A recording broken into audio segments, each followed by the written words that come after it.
સુરતમાં વધતા તાપમાન વચ્ચે આકરી ગરમી પડી રહી છે, ત્યારે રસ્તા પર તપતા વાહન ચાલકોને રાહત આપવા સુરત ટ્રાફિક પોલીસ અને હોપ ચેરિટેબલ ટ્રસ્ટ દ્વારા સરાહનીય પહેલ હાથ ધરવામાં આવી। સુરતમાં વધતા તાપમાન વચ્ચે આકરી ગરમી પડી રહી છે, ત્યારે રસ્તા પર તપતા વાહન ચાલકોને રાહત આપવા સુરત ટ્રાફિક પોલીસ અને હોપ ચેરિટેબલ ટ્રસ્ટ દ્વારા સરાહનીય પહેલ હાથ ધરવામાં આવી છે। વાય જંકશન ખાતે ટ્રાફિક સિગ્નલ પર ઉભા રહેતા લોકોને શેરડીનો ઠંડો રસ વિતરિત કરવામાં આવ્યો। આ કાર્યક્રમમાં 500થી વધુ ગ્લાસ શેરડીનો રસ વિતરણ કરાયો હતો, જેને લોકો તરફથી ખૂબ પ્રશંસા મળી રહી છે। ખાસ કરીને બાઇક ચાલકો અને પદયાત્રીઓને ગરમીમાં મળેલી આ ઠંડક ખૂબ રાહતદાયક સાબિત થઈ। પીએસઆઈ એસએફ ગોસ્વામીએ જણાવ્યું કે આકરી પડેલી ગરમીમાં અમે ટ્રાફિક પોઈન્ટ્સ પર ઉભેલા લોકોને થોડીક ઠંડક આપવાના હેતુથી આ પહેલ હાથ ધરી છે।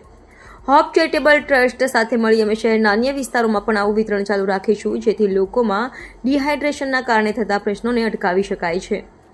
હોપ ચેરિટેબલ ટ્રસ્ટના પ્રતિનિધિએ જણાવ્યું કે ઉનાળાની સિઝન દરમિયાન સુરતના અલગ અલગ ટ્રાફિક સિગ્નલ્સ પર આવા કાર્યક્રમો યોજી વધુને વધુ લોકોને રાહત આપવાનો ઉદ્દેશ્ય છે। આ પ્રકારની સામાજિક જવાબદારીની ઝાંખી આપતી આવી પ્રવૃત્તિઓ જનતા અને તંત્ર વચ્ચે સકારાત્મક સંદેશ પહોંચાડે છે।